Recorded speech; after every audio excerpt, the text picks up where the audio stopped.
Eric, Good this morning. is Dutch. Yeah, thanks. Good. I'm just going to do a quick introduction. We just went live. Okay, Um, sure. this is the meeting of the Baltimore County House of Delegates delegation on the Ides of March, 3/15/24. Okay. And we have two venerable guests with us. Nice to see all the good cooperation that occurs between our congressional team.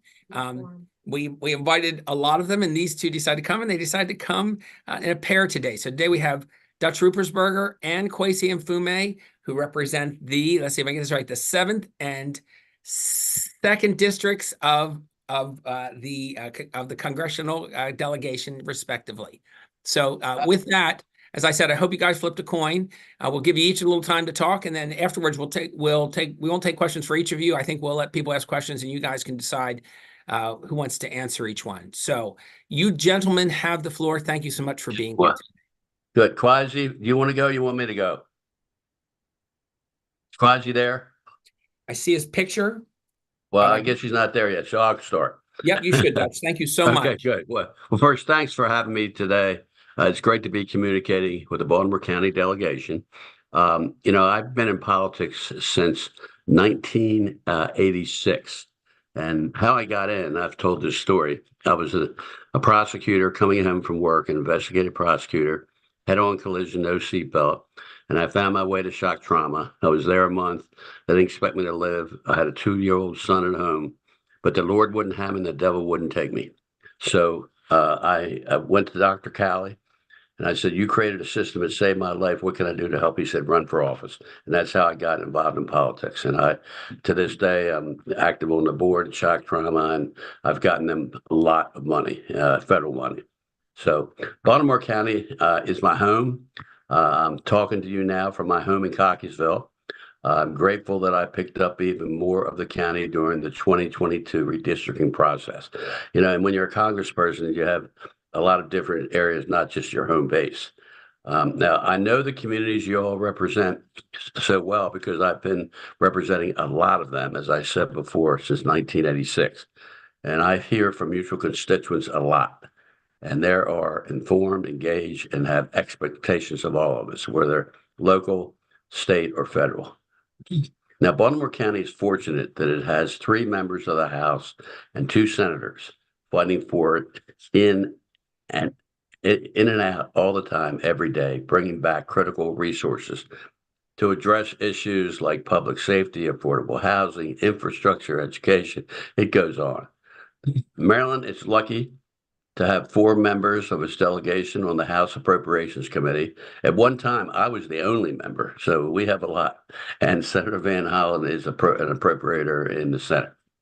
Now, for those of us who do not know, I'm an appropriator. I've been laser focused on getting our spending bills passed without the poison pill riders that some of my colleagues on the other side of the aisle have been insisting on. Last week, we were able to pass 6 of our bills for 2024, and they include critical resources for projects in our communities, and they're known as earmarks. In Baltimore County, I successfully secured $1.6 million for the former CP Crane Power Plant property in Bowley's Quarters for a waterfront park. Almost $1 million for Towson University's police department. $850,000 for Pikesville Armory redevelopment, $850,000 to help Shepherd Pratt build affordable housing for veterans and their families in Rosedale, and then $750 for Baltimore County to expand its mental health and crisis, and there are many other ones too. So that is great news, and I'm sure Congressman Mfume can tell you about his projects. I don't know, is Quasi, is he Right getting here. close? Oh, good. Now, but we have another 6 spending bills we must pass. They didn't pass. And otherwise, we don't pass that. It will be catastrophic for our economy and the many federal employees that live and work in Baltimore County. Now, there are complicated issues, but we need to come to an agreement. If we don't pass our defense spending bill, that's my specialty, there will be a 1% cut that will surely impact defense contractors in and around the country and Baltimore itself. Now, of course, we are already preparing our spending bills for 2025. We will be accepting earmarks from state and local governments as well as nonprofits. But as of right now, The Appropriations Committee has not released guidance or deadlines for submissions yet, and I hope they will be released shortly. Now, I just want to mention a few other issues I've been working on that you might be interested in. SNAP, that's the food stamps, also known as SNAP, again, stolen off of their electronic benefit cards. There's a lot of theft in this area. I've been working very hard on this issue, starting with legislation that passed last year that let the states use their federal funding to reimburse the victims. And it's really helped a lot to take care of these people who have had the theft. Maryland became the first state in the nation to submit a reimbursement plan for federal approval. And once again, we led by example when it comes to helping those in need. SNAP theft is a horrible crime that preys on the most vulnerable among us. And I'm thrilled that many of the victims are now being made whole. And Maryland has approved nearly 19,000 claims. That's a lot from theft victims and reimbursed $9 million in benefits so far. But working to make these debt cards more secure in the first place. ATM cards look and function just like ATM or credit card, but they do not have the same embedded security features like microchips along with magnetic tape. And banks contacted by states to issue and accept cards at their ATM machines can't reverse fraudulent purchases like they do with credit cards. Now, I've introduced standalone legislation that would first ensure reimbursement, and I can go on about that, but you get the point. Martin's Airport, for those of you on the east side of the county, I want to mention the 175th Wing of the Air National Guard. I'm sure you all heard they will be moving to an all-cyber commission as the Air Force retires the A-10 planes. Delegation is united in our disappointment. We've all worked hard to keep it, and we just didn't win that battle. Let me tell you, we fought hard, and we already are facing a massive pilot shortage, and this will not help. And the Air Force has not ruled out a flying mission in the future, and I do not want to undercut the importance of the Cyber Commission also. TikTok. And finally, and this will be the end of what I have to say. And finally, with TikTok, you all know that I'm a national security guy, and I've been sounding the alarm on the threat posed by Chinese-controlled companies that have access to our devices and content since my days on the House Intelligence Committee. I authored a bipartisan report with our then Republican chairman on the issue in 2010. And we warned American companies against doing businesses with the two largest Chinese telecommunications companies in the U.S., Huawei and ZTE. We were validated when Huawei was slapped with federal charges for stealing U.S. trade secrets. My message this whole time has been clear and consistent.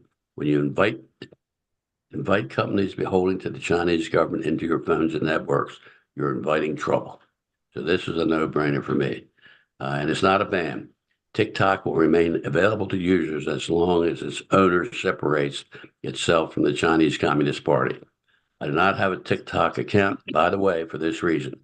And if any of you have one, it's at your peril. So let me stop here and let's go to Kwaizi. And I want to say this. I want to conclude in light of my recent retirement announcement. It's been a joy to know many of you and work with you through the years. I told my wife I was going to stay in Congress for 10 years. It's been 22. That's a long time. And you've got to move over and make room for the new generations. Knowing that there are decent and honest decision makers representing my home county at the state level made my decision, a lot easier. So thank you all for your dedication and hard work. Still have a lot I want to get done over the next 9 months, and I look forward to collaborating with all of you. Kwaizi. Yes, Representative Mfume, please, sir. Thank you very much, Dutch. Chairman Eversole, good morning. Good morning to everybody on the Zoom call. Thank you for all that you have done and what you are doing. I can't let Dutch just ride off into the sunset like that without taking a moment to say what I hope is obvious to all of you, that he's been a trusted partner of Baltimore County for many, many years. He's been a leader in the United States Congress, both in terms of security and appropriations matters. And he's been a friend who sees things clearly with balance and acts accordingly. And it's been a pleasure since coming back to the Congress to work with Dutch. We didn't get that opportunity before. When I left, he was coming in, and now I get in and he's leaving. So at least this time we get a chance to spend time together on the floor and to talk. Dutch, we are all going to miss you. I understand how you lost the battle with your wife. She gives you 10 and you take 22. I would get rid of you also. I'd make you leave. But Well, and here's the thing. Dutch is not going very far at all. And he'll tell you that. He'll be the first to point out that there are a number of issues affecting the county that he will continue to work on, both for the rest of this year and then after that, when he does, in fact, step down from the Congress. So thank you for your service and thank you for your friendship. My thanks again to all of you for what you do in Baltimore County day in and day out. It's not taken for granted. It's not lost on the eyes or the ears or the notice of your members of Congress. And we've gone from a situation where the redistricting that took place a year and a half or so ago has changed things around. We all got shifted a bit, but we've all sort of gotten used to that and adapted with it. The one thing that hasn't shifted has been our commitment to the issues of Baltimore County. And so for me, whether we're talking about Woodlawn or the Liberty Road corridor or Catonsville or Dundalk or Turner Station or Halethorpe or Arbutus, all of those communities are in my district, and all of those communities have a special place in my heart. And thank you for those of you who join me from time to time. I know Rick is there, and I guess we'll be seeing each other for the 4th of July parade again this year. But my thanks to all of you who invite me out to your meetings and to your gatherings in your part of the district. We all represent now, as a result of the redistricting, 775,000 people in each congressional district. Fortunately for me, mine is more compact. I've got virtually all of Baltimore City and good pieces of Baltimore County that I'm welcoming in and glad to have. I don't have any more Howard County, which it was a challenge trying to deal with 3 subdivisions, but now with 2, it's much more manageable and much easier, not just to traverse, but to work in and to work with. And because of all of you, as I said a moment ago, it's very, very good and easy to work with you. This is the 3rd anniversary of the American Rescue Plan. We took notice of that this week, and we take an opportunity every chance we get to remind people where we were 3 years before, when we were coming out of and trying to get out of a pandemic that we'd never seen before, and how the administration, working with members of Congress across the aisle, Democrat and Republicans, tried to put together a plan. Now, everybody didn't want it. That's the interesting thing, even though everybody takes credit for it now. But it was difficult, and we got it done. And the president, in his determined nature, set up a system where we had priorities. We wanted to get shots into arms. We wanted to get kids back into schools. We wanted to make sure we put up forbearance so that against mortgages, so that people didn't lose their homes. For renters, we extended the rent embargo, for lack of a better word, and we extended by weeks the amount of time that you could be on unemployment assistance. In fact, we extended it by over 7 or 8 months. Those were things that helped, and they helped significantly. We put in place a child tax credit, which reduced childhood poverty by about 50% in this country. There are many of us working now to reinitiate and restart that so that it becomes permanent in this country. We've seen how well it has helped families across the spectrum. And as Dutch said, we're working hard now to get all 12 of the appropriation bills done. These are the bills, as you know, that fund our government and give us the ability to do what we want to do. The House of Representatives has been a bit dysfunctional recently. I would lie if I told you anything else were true here. And it's been dysfunctional because we just don't have enough people willing to work side by side and across the aisle. Dutch would be the first to tell you that has really hampered what we are doing, but we're moving nonetheless in bits and pieces and in spurts. 6 of the 12 appropriation bills were passed last week. There's still another 6 to go, which are all very vital and very crucial. And I'm hoping at least that within the next 10 to 15 days, those are passed so we don't have to lay people off and the government does not have to cut back on its services. Some of you may not know, but I'm a ranking member of a subcommittee, the Subcommittee on Government Operations, and we oversee. And what we do is to oversee government employees. We have so many in Baltimore County and so many throughout the area because of our proximity to Washington. There are a number of issues that are facing them and facing labor unions that we're working with, many of which are there in Baltimore County. And I'm also a senior member of the Oversight Committee, Oversight and Accountability, as well as a member of the Small Business Committee and the Select Committee on COVID. One of the things that I've tried to do over and over again in getting things done is to make sure that we stop and ask ourselves what's important to the people we represent and what's important to us. And they have to mesh. That has to come together, as you know, as elected officials, to be effective. That's why when I said earlier, I wanted to thank you for your service and what you do in Baltimore County. It's not blowing smoke. I've seen a lot of you at work in the communities, on the ground, in committees, thank God, because of the ability to connect to committees virtually. I see what you're doing, and it's not lost, as I said before, on any of us. A couple of quick things I'd like to call your attention to that I think are important that we're trying to move through this Congress are a couple of measures that I've put in place as a result of some things that have happened. Many of you will remember Jordan McNair. He was the young kid down at the University of Maryland who dropped dead, collapsed, and died a few years back as a result of heat-related issues. We've put in place the Jordan McNair Health Act, which requires colleges and universities to have on-site, which they didn't before, which was absolutely amazing, the sort of medical and technical equipment that can save somebody in a heat stroke.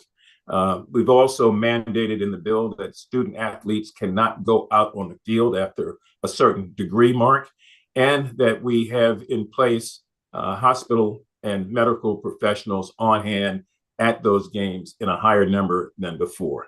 There is also a piece of legislation that I'm really working on, and fortunately, the state's attorneys in Baltimore City and Baltimore County and Howard County are all behind. It is the Witness Security and Protection Act of 2024. This particular bill provides money to subdivisions to be able to put in place witness protection programs. As you know, there's been this stop snitching culture throughout the greater Baltimore area that's been with us longer than we want.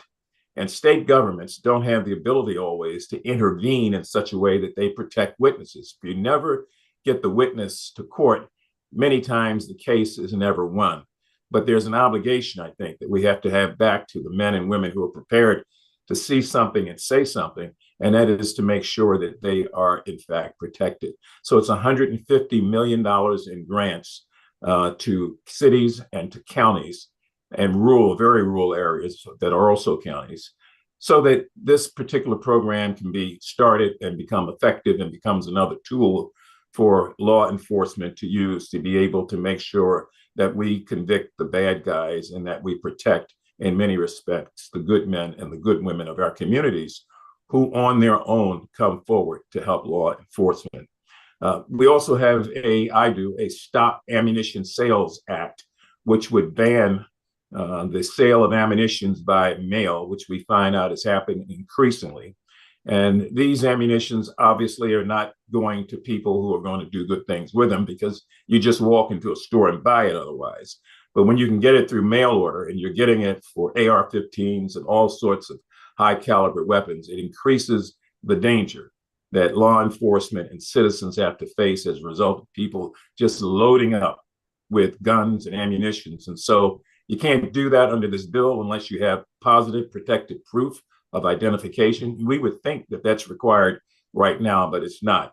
And working with many of the law enforcement committees in the Congress, we found out that those sales are growing at a rate of about 30% more each year. So there are a lot of guns, a lot of bullets, and a lot of bad people that we want to try to get our arm around. Now, this Congress is not doing very much. I don't want to call it the do nothing Congress, but it needs to be the do more Congress. And those of you who've been following what's been going on have noticed all of the back and forth and the infighting and all of the things that are happening that are not good. When that happens, legislation, whether it's the Jordan McNair Act, whether it's legislation to reduce childhood poverty, whether it's legislation to fund education or protect Social Security and Medicaid, or legislation designed to assist our veterans, that doesn't happen. And unfortunately, we've had too much of that in the last year or so. So there are a number of things that I want to, and I will contact many of you individually on, that we're doing specifically to affect your district. A number of projects, Dutch mentioned some of them, and there are many, many more in the pipeline. We just got the appropriations through on about 15. And so for me, that means Baltimore City and Baltimore County.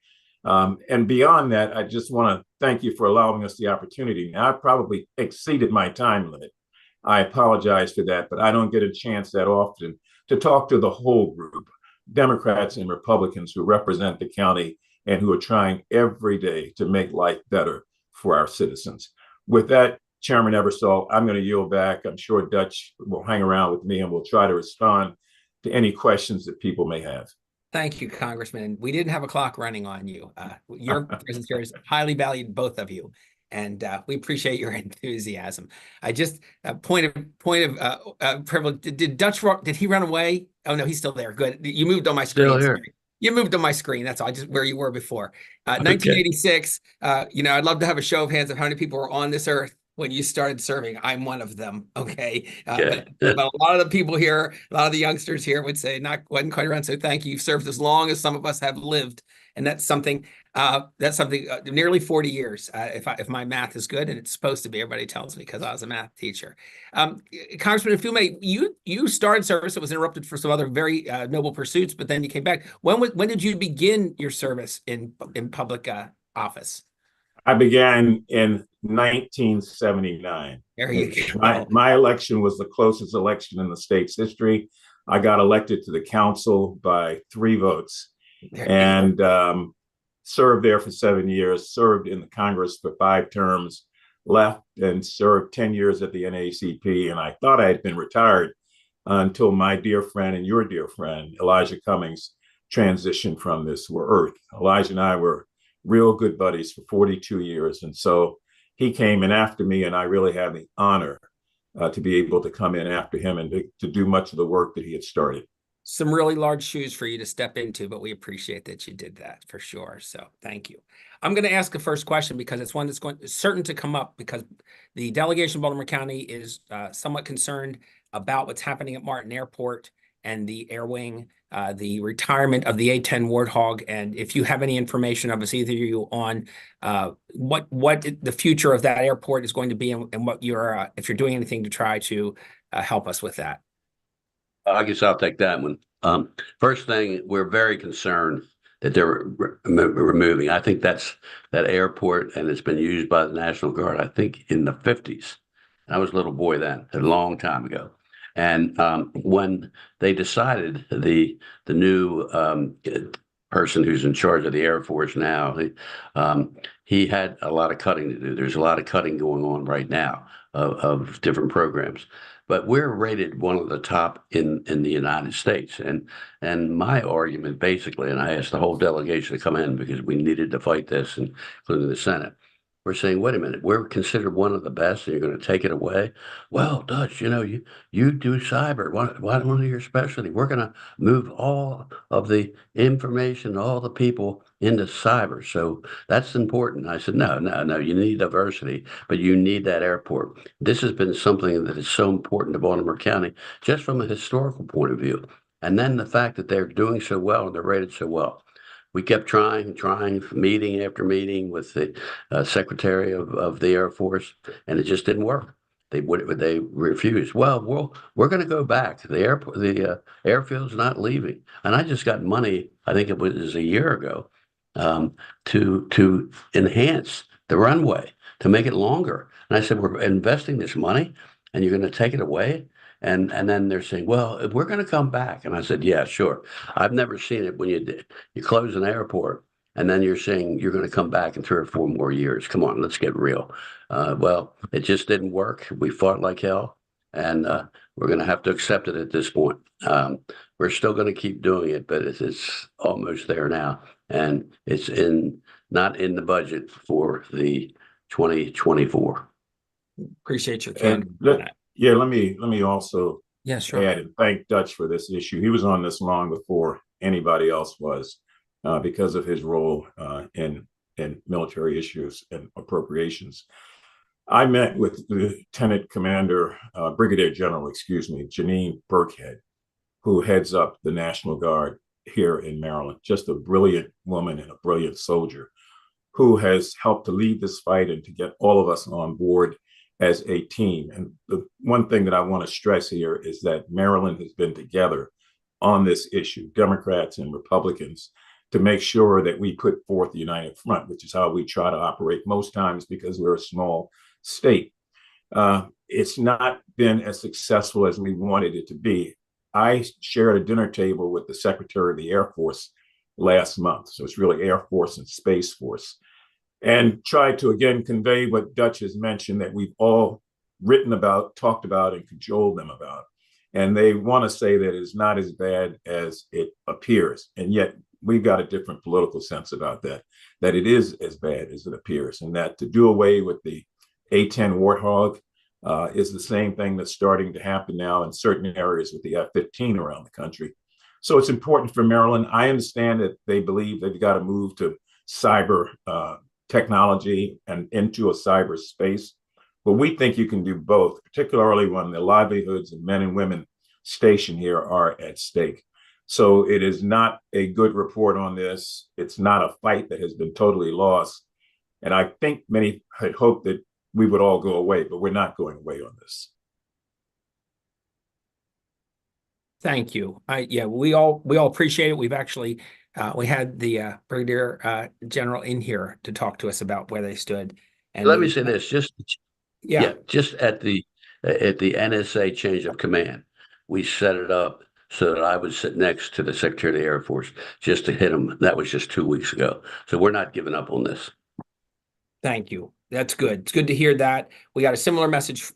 Senator Van Hollen was in, and we asked him, and also Senator Cardin, and both of them indicated similar, they're going to keep at it. So thank you, guys. Let's go to some questions from the delegation. I see Delegate Shalega's hand up. You have the floor, ma'am. Thank you, Mr. Chair. Thank you both for being here, Congressman. Appreciate it. Thanks, Delegate Ebersol, for leading with this very important state issue. And I'm really proud that our entire delegation, under Delegate Naraki and I, sent a letter supporting the Air Wing. Please let us know whatever we can do. I mean, this is critical. And we've been working with General Burkhead. So let us know what is going to happen if this Air Wing leaves with all the jobs that are going to be lost. Are they, obviously you don't need to answer that right now, but, we need to know that there's a plan to make sure that all the Air Guardsmen continue to be in the Guard. Without an Air Wing, I don't know what that means for them, because Maryland will not have an Air Wing. But we really just can't lose all that expertise and, senior folks that are in that unit. And I know that's on your minds as well. So please make sure you keep us in the loop and let us know what we can do to help. Thank you. Thank you very much, Delegate Shalega. Delegate Pastor, you have the floor. Thank you, Mr. Chair.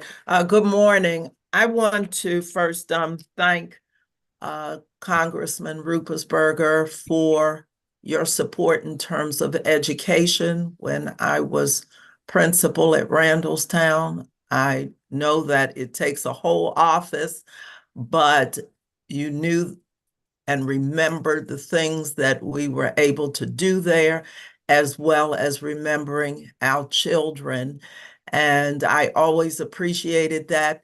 Our staff appreciated it, and the children did, because we always made sure that they knew when you or your office contacted us about something that was going on there, particularly since so often it was just you and the speaker who knew that there were good things going on at Randallstown High School. And I have always appreciated that. So thank you so much, and I wish you well.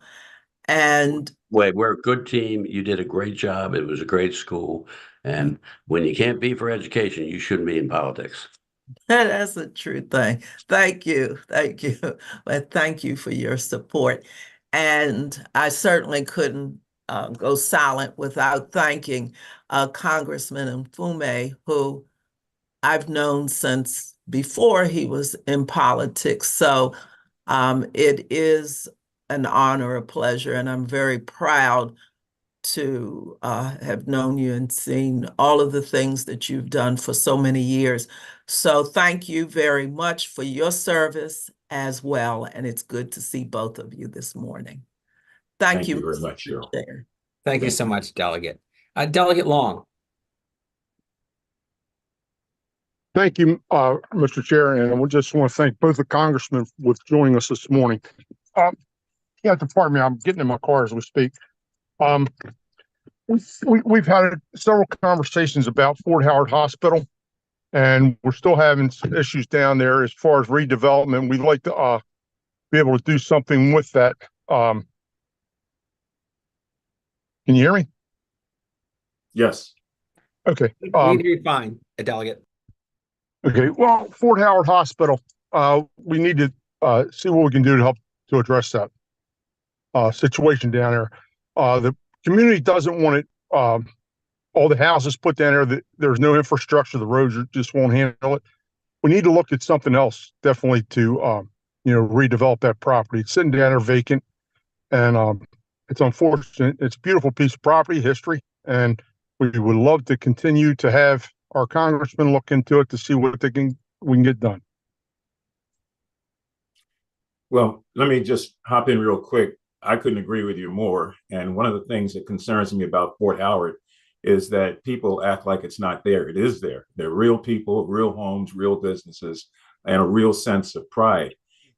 So we're going to continue, and I'm going to put Dutch on the line. And I know I'm not really putting him on the line, but I'm going to be leaning on him even after he's out of office to get some of his thoughts and expertise on some things that perhaps we're not thinking about right now.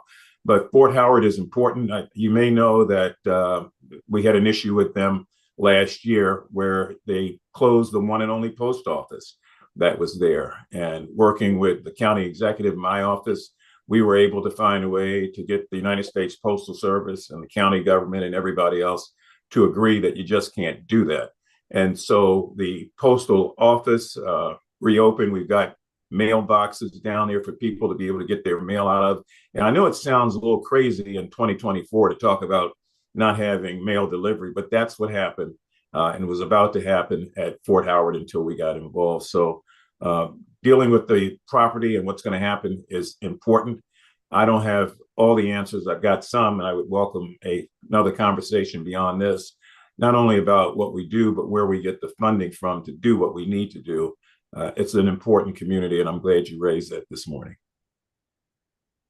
Thank you. My perspective, first thing, Elijah jumped right on it. Elijah now represents that area.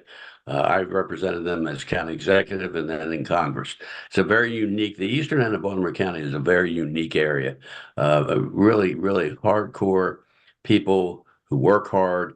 They have families. They just do a lot, and they want to be heard. And I'm just really happy that Elijah jumped on these issues. Elijah, hey, Elijah, how you doing up there? Quasi, I'm just so happy that you are jumping on it. You know the area. At one time, I think you grew up near there. Did you? Turner Station. Turner Station. Okay, another unique place in the eastern end of the county. But I think you'll find that the people in that area that you will be doing the job. Your constituent service is great, and I'll help you any way we can. It's a unique place, Fort Howard. Thank you both. I see two more. We have Delegate Naraki. You have the floor, sir. Thank you, Mr. Chair. Mr. Chair, I just wanted to thank the Congressman for joining us today. Congressman, thank you for being here. And thank you for your leadership on the A10 issue. It's obviously, as you all know, we don't need to go around again. It's critically important. Also, I want to thank the chair and Madam Speaker for their leadership on that issue. Congressman Rupesberger, I also just wanted to thank you for your service. Thank you for taking the time to meet with us, even recently in Washington, D.C. to talk about many of these issues. And really, in particular, also thank you for CP Crane. That project is now moving forward. We're going to preserve many, probably 130 some acres there because of some county and state and federal money there. And it's a great project. So I just wanted to thank you for all those things, Congressman, and for all your work over the years, sir. Yes, I'm sorry. One thing I'm sorry about leaving, and there are a lot of reasons why I'm upset and I'm going to miss it. But I'm not going to be able to work with you. And the times that we've met, it's been positive. We're working together for our constituents, and I really appreciate your comments. So thank you. Thank you. And fulfilling his role as my ever-present bookend, and I appreciate it deeply. Delegate Phillips. Hey, Mr. Chair, I think Reverend Rick wants to be the last one today. I saw him raise his hand, but I did want to like everyone has said, I've had the great fortune of working with Congressman Rupesberger. I'm just used to saying Dutch, and so Dutch, I want to thank you for a number of projects that I've had the opportunity to work with you on. But I will share with this body one, not a project. I lost a very, very close friend, and the only person, he was a politician. The only politician that the family wanted to speak at the funeral was Dutch Rupesberger. That was a special moment. I appreciated Dutch. I wanted to say that publicly. And to my good friend, Congressman Mfume, I do have a question, Mr. Chair, and the question really has to do with getting federal workers kind of back in their seats because of their potential economic impact. So Social Security, CMS, CMS is in our district. Social Security is not, but it's right next door. I'm getting calls from some folks who say, yo, look, they're making us come back, but some of the senior staff is not coming back. Any comments on bringing people back to work? Yeah, I've got a couple. Scott, thank you very much for that question. I think somewhere in my previous remarks this morning, I may have said that we have an overabundance of federal workers in this area because of our proximity to Washington. I think that's a good thing. And I think federal workers are good workers. So my opportunity came last year to be bumped up to the ranking minority spot on the Committee on Federal Government Operations. So all of those issues come through me, and all those issues I feel passionately about. People have misconstrued in many respects what federal workers do. There's this belief that they don't do anything. There's this belief that you can't do anything about it. Well, both of those are wrong. I mean, we have a situation here in the central Maryland area. We've got more government officials, or federal workers, excuse me, than almost any place else in the country. And so we hear the term telework a lot, which came about as a result of COVID. But telework is just that. It's two words. It's work is the key word that's in it. So when people are teleworking, they are working. A lot of critics want to say, no, we just can't accept that. So we want to get people back into the office. And the first people that we want to get back in the office are those that we just can't get our hands on. They tend to be the people who are lower in seniority and everything else. So I understand that. The myth, though, is that, and I've spoken with the IGs that oversee every aspect of government work. Government workers are returning, but they ought to be returning in some fair manner so that it's not just the people who are not the supervisors. And we've done some things and put some things in place. That is changing. We've been working very closely with the American Federation of Government Employees and several other unions who have made this a priority. So I want to assure you that things are changing in that regard, as they should. We're not in a pandemic anymore. Obviously, we've got leases that run 15 and 20 years. We've got office space in so many states around the union where federal workers are, not to mention what we have here in the state of Maryland.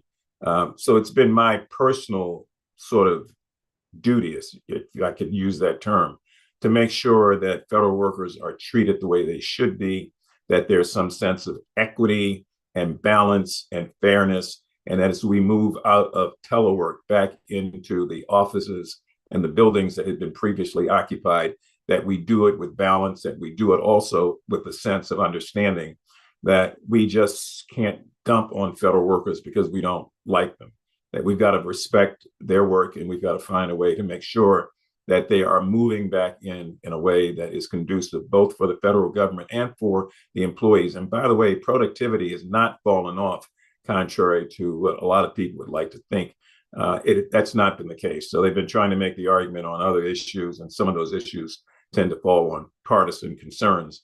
But the bottom line here is that federal workers are Democrats, they're Republicans, they're independent. They all need to be treated equally. Thank you for your question, though. Thank you for that answer. One comment too. I want to say Quasi is doing a great job. He's the right person representing that area. And by the way, productivity has not fallen off as a result of what's happened with COVID and those issues. And I think we can be proud of the people at Social Security and other federal areas that have done their job and continue, whether it's at home or whether it's back to work. So Quasi, thank you for your help there. And we're coming through this now. And if you look at our president, there are a lot of negativity out there. I mean, the Republicans are over in Washington are really beating the hell out of him for his age and other issues. But he's got a great team that is really working hard to maintain this issue of federal employees and equitable treatment of them. Thank you, sir. I see Delegate Metzger's on his phone, but he's doing the actual hand raise, and so I'm going to go to Delegate Metzger next. You need to unmute yourself, though. Figure out how to do that on your phone there.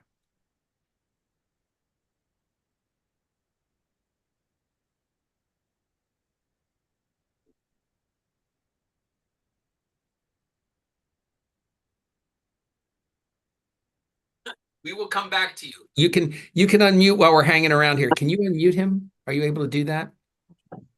Hold on. We may be able to do it from this end. Okay, we can only mute people. We can't unmute them. We'll wait for you. Delegate Cardin.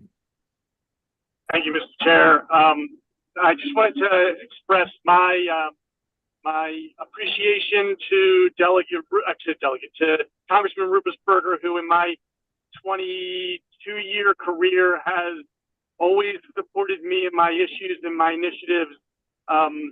And sometimes it was politically tough to do, and he still did it. And I think that we are made Maryland better for it. So thank you very much. I think this is the last time we're going to have you in delegation. I've seen you in delegation now for 21 years, or 22 years. So thank you very much.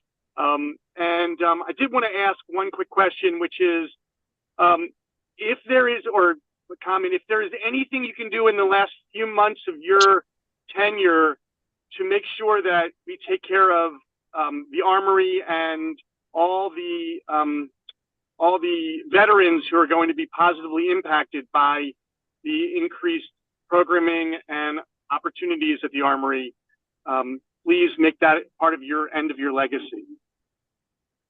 First thing, thank you for your comments. And secondly, we were able to get not what we wanted, but about $850,000 for the Pikesville Armory, which is going to be rehabbed and it's going to be used by the community to do a lot of different things.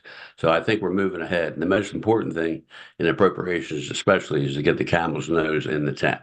I want to thank you for your 22 years that we've worked together. I can't believe it's that long, or you're that old, or I'm even older. So, that's what we have to do in life. I think that what am I going to do?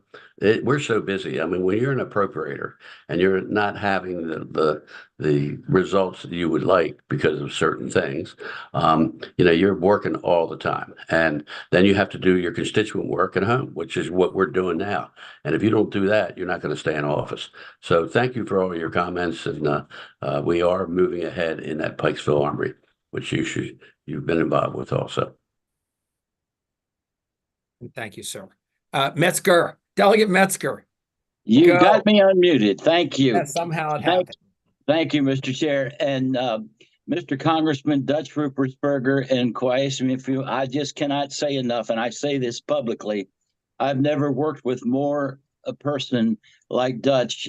We've been working together since 1988, by the way, when you first came to my church as for when we recognized our senior adults. And I just wanted to help him. Mr. Carter, I can't wait to walk in the parade again, following that beautiful Corvette and my pretty Cadillac. So looking for that. But Dutch, you've been just a general in the Army, and I call it the Army in the public service. So I just love you, and I want you to hear that from Rick Metzger, that Metzger loves Dutch Rupersberger. And one little problem. The post office in Essex and Dundalk is peeping its head up again. Oh gosh, what's that? What now? Thank you. What now? Same thing. Okay. Same thing. And by the way, I don't call you delegate. I don't call you Rick. I call you Reverend. Okay, Reverend? If you've ever heard the Reverend Yes, deliver his prayer on the floor, you would know that we all do. Okay. Yeah, okay, good. And thank you. Delegate Bhandari, you have the Thank floor. you, Mr. Chair. Thank you, Congressman. I wish, like I echo every of my colleagues here, I wish to express my profound gratitude for your dedicated service, your contribution to healthcare, education, environment protections have significantly impacted our community and nation. Your commitment basically to integrity, bipartisanship, and the welfare of people has been truly inspiring. And thank you so much for working in international level, securing temporary protected status for so many countries, and helping the constituents and postal office in our district in Parkville. And thank you, and best wishes for your next chapter. Thank you. I'm muted now. No. Yeah, well, first, Harry, I want to thank you too. You've been an exemplary delegate. You've helped people. You worked hard on everything you've done, and I consider you a good friend. So I know you're running now for another job. Good luck to you in that regard. And one way or another, we're glad to have you in Baltimore County. Thank you. And thank you. And I was going to try to say something really magnanimous, but I think all I can do is put an exclamation point on all the comments that have been made for you so far. There's very little I can add, except I know that even those who didn't put their hands up and weigh in, that would have taken quite some time. But those who did said it well, and we appreciate you. And to Congressman Mfume, I say you're going to have 3 new colleagues in the congressional delegation after next year. So I'm looking forward to you, working with them as well as you worked with the guys and women. Well, we don't have any women right now, but maybe we will. We'll see how that works out. The people who are currently representing us. So to both of you, I thank you for your time coming and seeing us. We really appreciate it. It means a lot to us that you'll weigh in with us. Thank you. Thank Okay. you. Thank you both. You're welcome to stay, but this is not the most exciting part, but you're welcome to stay. Here we go. All right, thanks. Thanks. Okay, thank you very much. For our next briefing, we have yesterday's speaker, but today's speaker pro tem, Delegate Stein, is going to talk to us about a bill that exists. It's not actually a delegation bill, but it is a response to a delegation bill we had last year, which deals with the Baltimore Regional Water Governance Model. And Delegate Stein, I think I saw you. Are you there? Yes. Yeah, great. Okay. So thank you, Mr. Chairman. And yeah, I will say that what I'm going to be talking about, water and wastewater, not the most necessarily exciting topics, but certainly very important to our, basic existence and, so important to our constituents. So this is a follow-up to the bill that we supported and the legislature passed last year, House Bill 843, that set up the Baltimore Regional Water Governance Task Force.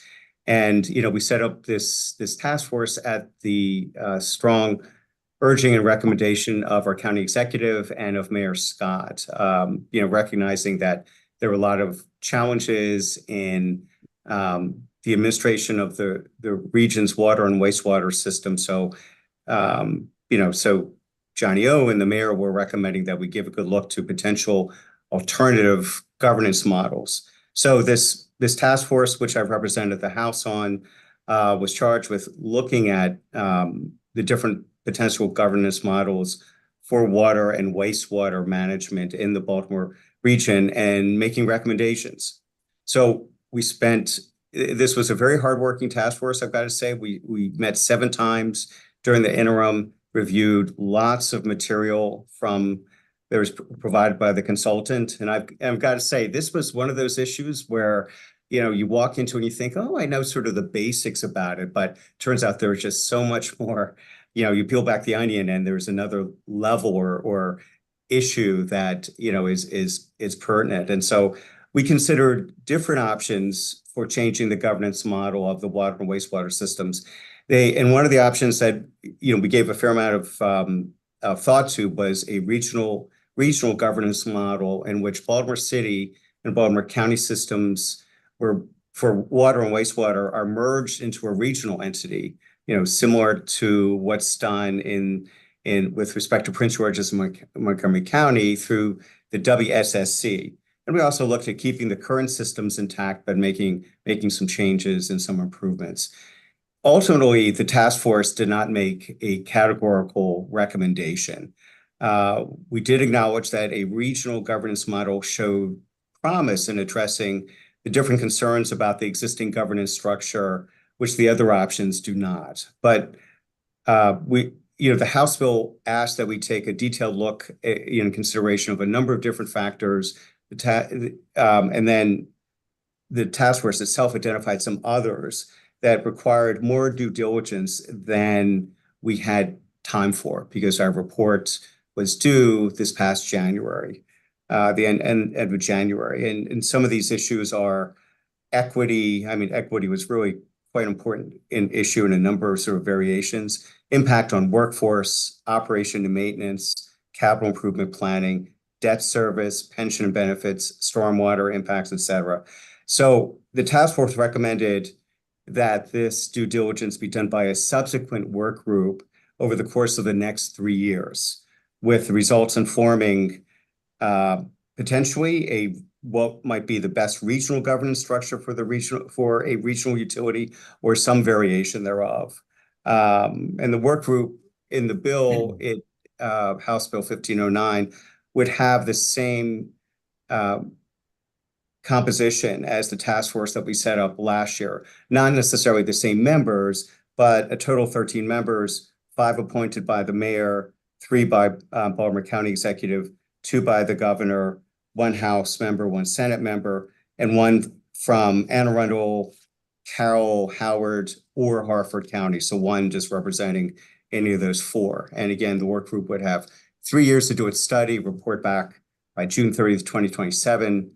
The task force did request that the state provide resources for some specialized consulting or legal work that neither the city nor the county determined that they really have. This pertains to specialized legal counsel on some of these issues, as well as experts in equity analysis. So I'd just like to close by saying the bill is supported by both county executive and the mayor, and we, as a follow-on to keep this process moving of looking at our water and wastewater systems, we'd like to pass this bill. And I know Jen Eosa is here to help me answer any questions as well. Thank you. Excellent. Thank you. Are there any questions of Delegate Stein or county government at this time? Okay, seeing none, this is not actually a delegation bill, but the committee has asked us to take it up. And so what I'd like to do is conduct there's a distinction without a big difference, but I'd like us to take it up and vote on it as a delegation so that we can send just a letter of support, not necessarily a favorable motion, but a letter of support to ENT. I'm checking in with some folks, but I think we can do this one where I take a vote and then those opposed can raise their hands afterwards. So the motion is, or it's not actually a motion, but I'm suggesting here a vote of support to this bill for the Environment and Transportation Committee. Is there any discussion about that? Okay. Move the bill. Then yeah, so let's go ahead and take that motion. Thank you. All who are in favor of recommending to ENT favorable on this bill. Wait, hold on, Delegate Cardin, I see your hand up before I get to that. Did No, you? that's because I'm voting yes. You're voting yes. Got it. Okay. All in favor, please raise your hands or show, and then we'll do that. And then any opposed, now everybody should lower their hands. Good. Thank you. Anybody opposed? Okay. No. Delegate Grammer votes no. Thank you. Any other no votes on this? Okay. So we will send them a letter saying, not unanimously, but in large part, the delegation supports this bill. Thank you, Delegate Stein, for coming in presenting it to us. We have two other things to take off. I know there's only one more on here, but something has been presented us. But first, we'll go to Delegate Naraki concerning House Bill 1495. Thank you, Mr. Chair. I appreciate it. Mr. Chair, as you know, in light of our conversations and some conversations I've had with our committee chairman, I have some exciting news.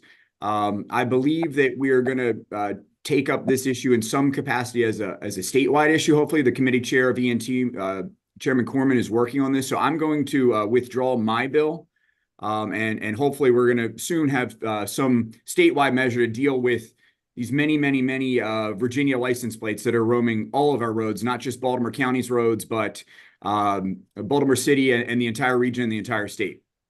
And thank you. Given that they are working on it statewide, we appreciate that. We didn't necessarily need to vote on it here in delegation. I would like to do a similar thing in deference to Delegate Naraki and his hard work in getting this bill together, and just we'll let them know that we would support a statewide bill to ENT. ENT is busy these days. But before we do that, I see Delegate Ruth has her hand up. And Delegate McCaskill. Thank you, Mr. Chair. And just for further point of information, if we take a vote on supporting a statewide bill, that before this bill was withdrawn, the Community Affairs Subcommittee met and we voted unanimously to favorable on the bill. Excellent point. You did do your work, and it was good to know that had it carried through, that would have been your report on the bill for a favorable or unfavorable motion at this time. Mr. Chair, if I may, Delegate Ruth and the subcommittee, thank you for your work. I know you got together over the weekend very quickly. Thank you for your work on that. And I would be remiss if I did. I'd also thank Baltimore County, Jen Aosa, and Amanda Carr and others at Baltimore County for all their hard work on this as well, Mr. Chair. Thank you. Delegate McCaskill, I see your hand up. Good morning. I apologize. I'm trying to pack my car. Just really quickly on that, are we expecting that for this session? Because I think it's such a great bill. I go to the people in ENT for that if they have any information. We're now talking about the inner workings of another committee that I'm not on. Mr. Chair, if I may? Yes, sir, please. Delegate McCaskill, I believe so. This session, there are, I think, several different vehicles that the chair and others are looking at to get this done this session for us to deal with this important issue. Did I see Delegate Forbes? Did you have your hand up briefly or not? Okay. So again, we're going to do this again just because of the work and the work of the subcommittee. We were moving toward actually taking up this bill. I'd like to just take a sort of a straw vote. I would like to say all who'd be in favor of telling ENT that we support this bill for Baltimore County and for the state, raise your hands for me. And do we have any no votes for that? Please drop. Yep. All right. And so that carries with unanimously as well. We have another harder decision to make here. I have been approached by the chair and the subcommittee chair on this bill, Delegates Love and Corman and Love respectively, that the bill that we worked very hard on, the bill on speed cameras, they will not be interested in passing the bill with the amendments we have added. I did mention to them that that perhaps local control, local courtesy applies, and basically the answer was the amendments you put on make this bill truly unique, and we want to have a statewide bill. So where ENT stands on this right now is they would be happy to pass our bill clean without any of the amendments, or they would be happy to just hold our bill and not pass it in its current form. So we have to make a decision. We have to tell them, yes, go ahead and clean off the amendments and pass it. Their general goal here is to eventually have this when it's across the state. People, all counties are working under the same group of restrictions and rules, or they will hold it.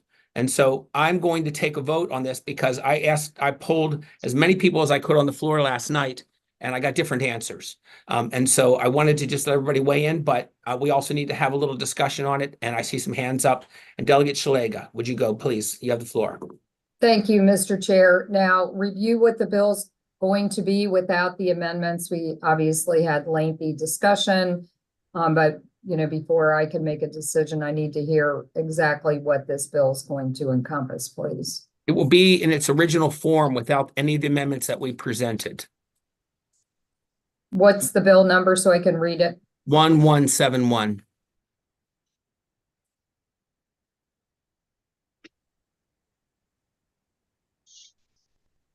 Do you want to read that and have me come back to you? Is that what you'd like to do? All right. Sorry, I had lowered my hand. You answered my question. Thank you. Okay, excellent. Delegate Ruth. Thank you, Mr. Chair. And I just, one of the things we discussed was that some of the parts that we had put in the bill, Baltimore County could do on their own. And I wondered if we could hear from Jen Iosa on what they're able to do. Ms. Iosa, would you like to weigh in on that for us, please? Certainly, Mr. Chair, and thank you for the question, Delegate Ruth. So we put all of those, the questions, if my understanding is correct, was about the equity analysis of the program once that it not only as we're considering the places or the criteria for selecting places where cameras may go, but also evaluating the program once cameras, any additional cameras have been deployed. We have put those questions to our police department.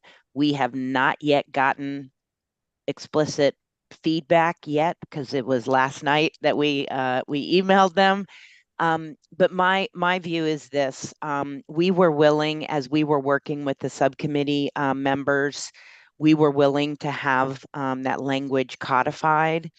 So I believe that the commitment to equity is there in the county, but I can't tell you that I have explicitly gotten a response from our police department yet. I'm sorry. And I have to correct something. I'm holding last year's bill. The number 1171 is not a correct number for the bill. It's House Bill 58 this year.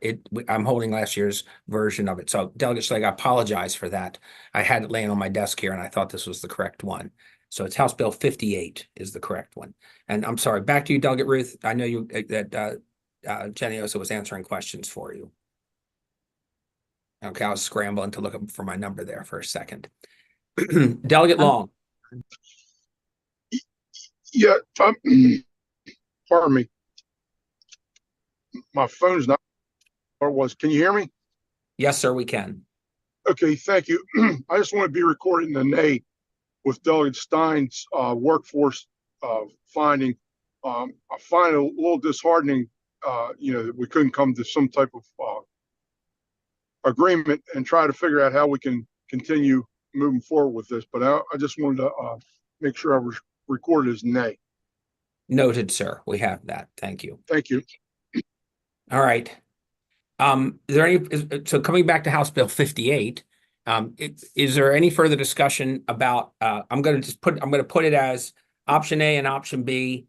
And option A would be for us to let them to tell E&T that we're comfortable with them clearing the amendments and passing the bill.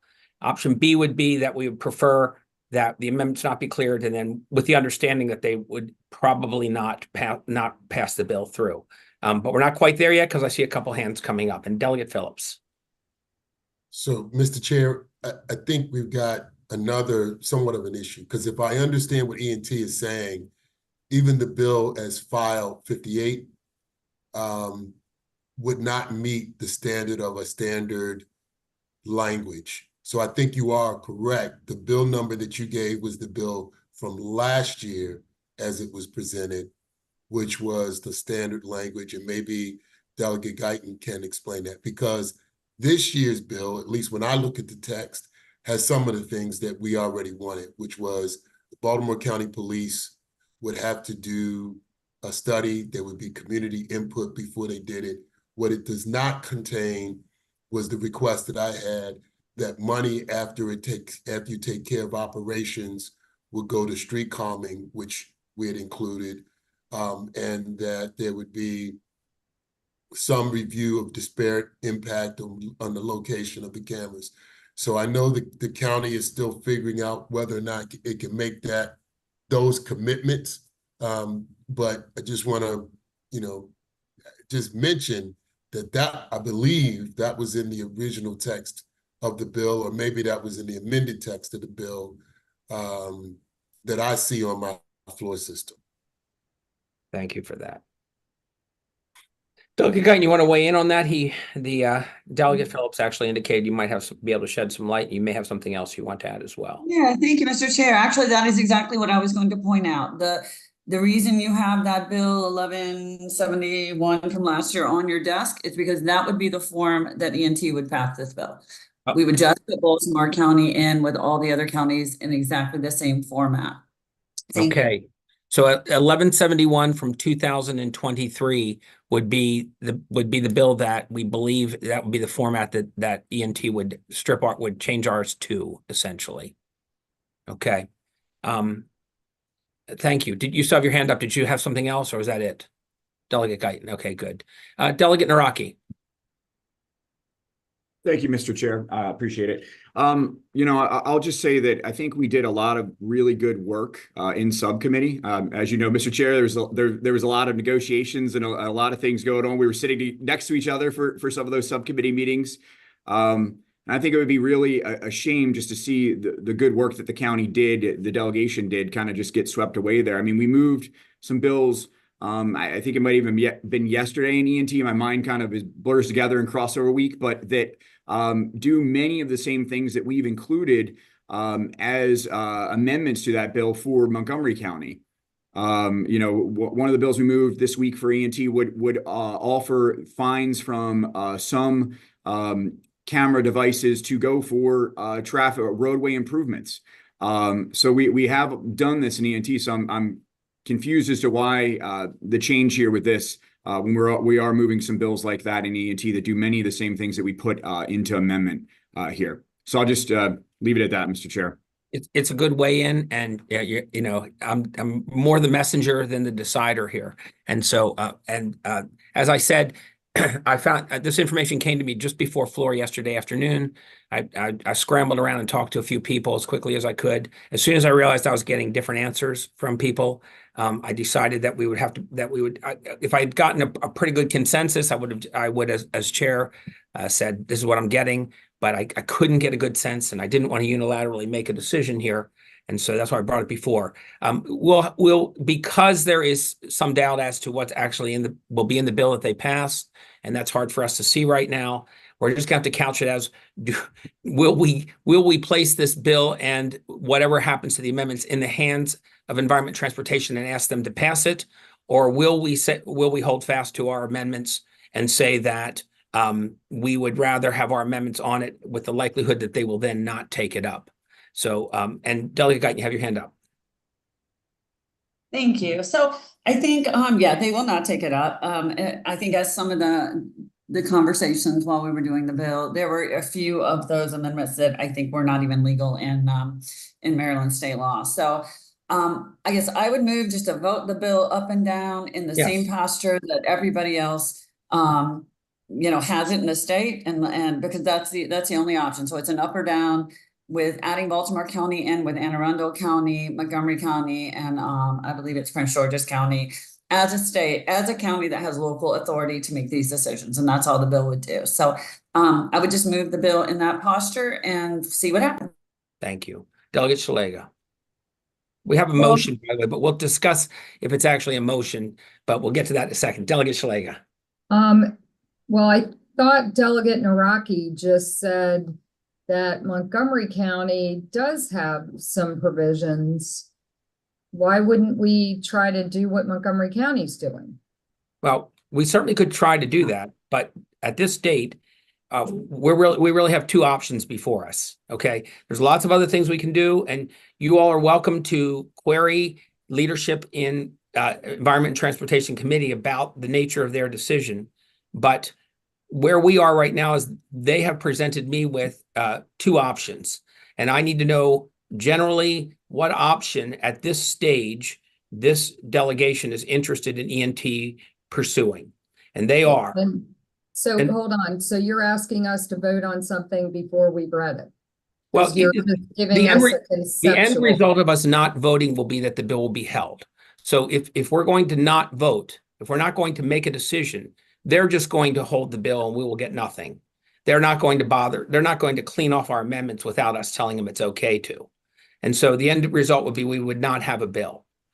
So if we make no decision, that is a decision. Delegate McCaskill.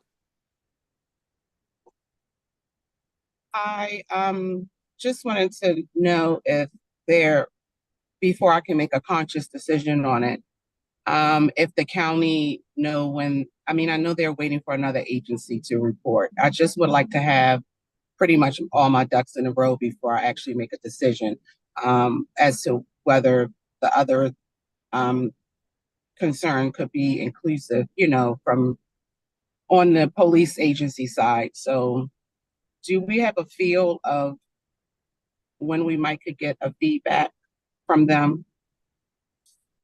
Delegate, I've done this before. Ms. Ayosa. Thank you, Mr. Chairman and Delegate McCaskill. I'm trying to ping our the police department's policy chief to try to get that feedback as we speak. I'm willing to reach out to you, to the chairman, as soon as I hear that. I'm not sure if you'll be able to vote. I don't know how that works. So, yeah. So timing is an issue for us. If we wait, we're making a decision.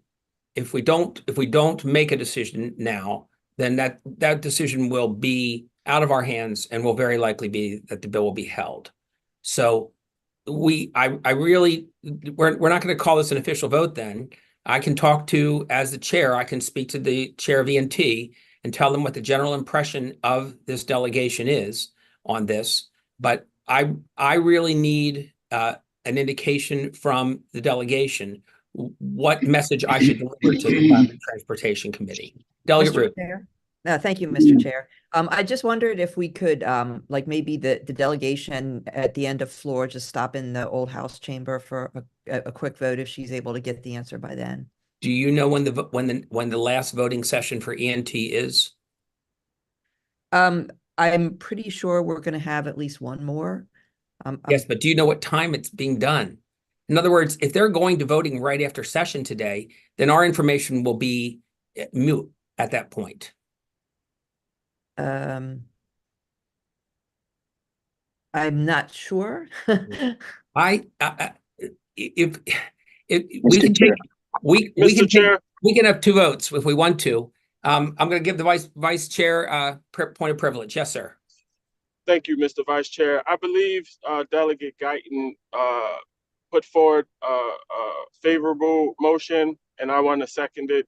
Okay. I think we need to go ahead and just vote. Either we're going to go with it or we're not, and that'll be that.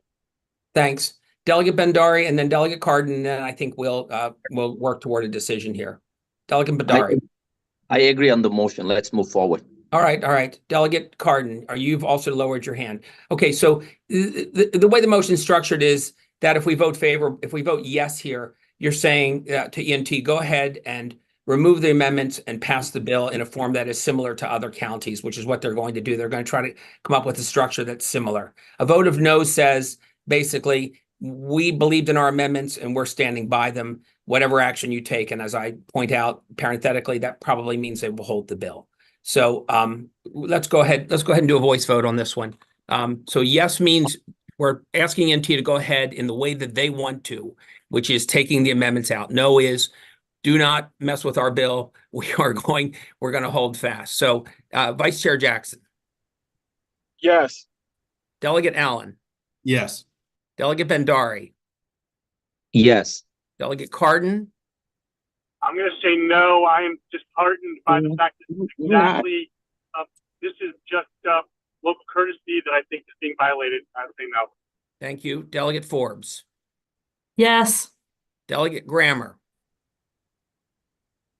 Delegate Grammer. Delegate Grammer. Okay, Delegate Grammer is absent for this vote. Delegate Guyton. Yes. Speaker Jones. Speaker Jones is probably off doing something that she needs to do as well. Delegate Long. No. No. Delegate Mangione. Delegate Mangione.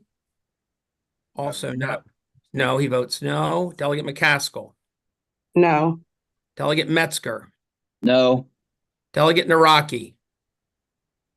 No. Delegate Pasteur. Oops. No.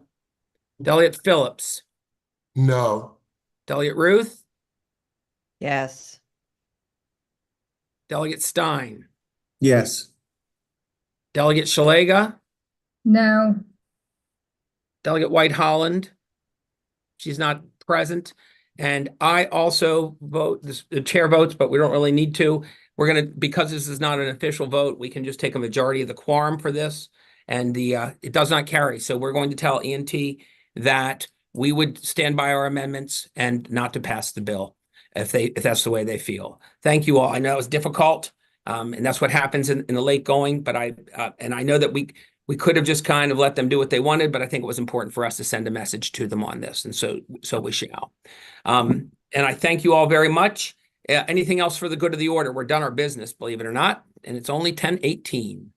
Mr. Chair, can I ask this Yes, question? Delegate Phillips. Because, I'm new to the last minute kind of flurry. I don't feel like it was quite as crazy last year as it is this year. My question is this. The county comes back and says we can do all of these things. And to Delegate Ruth's point, if there was an opportunity, and it may not be, and this may be just the final thing and we're going with it, I think the concern is that we want to make sure that our concerns are addressed, whether addressed by the county or they're addressed in the amendments that we've placed. I'm just saying I would be open if the county came back and said, yes, we will make sure all of the things that you put in this bill occur. That's me. Thank you. And the saving grace here is that the Senate is moving this bill also at this time. Okay. And so I think the decision that we've made here could work out if the Senate sends across something that we could then continue our work and continue to cajole ENT in any way we want to take up the bill. So I would say to those of you who feel like we should hold fast that you should talk to your senators and tell them to bring the bill across for us for another chance. For those of you who would like it just cleaned, I think the Senate has placed amendments on it which are similar to but not identical to the ones that we placed. So we will have another round if indeed they pass it and it comes across to us. Okay. Anyone else for the good of the order? All right, then thank you very much, and we'll see you in about 40 minutes on the floor. We're adjourned.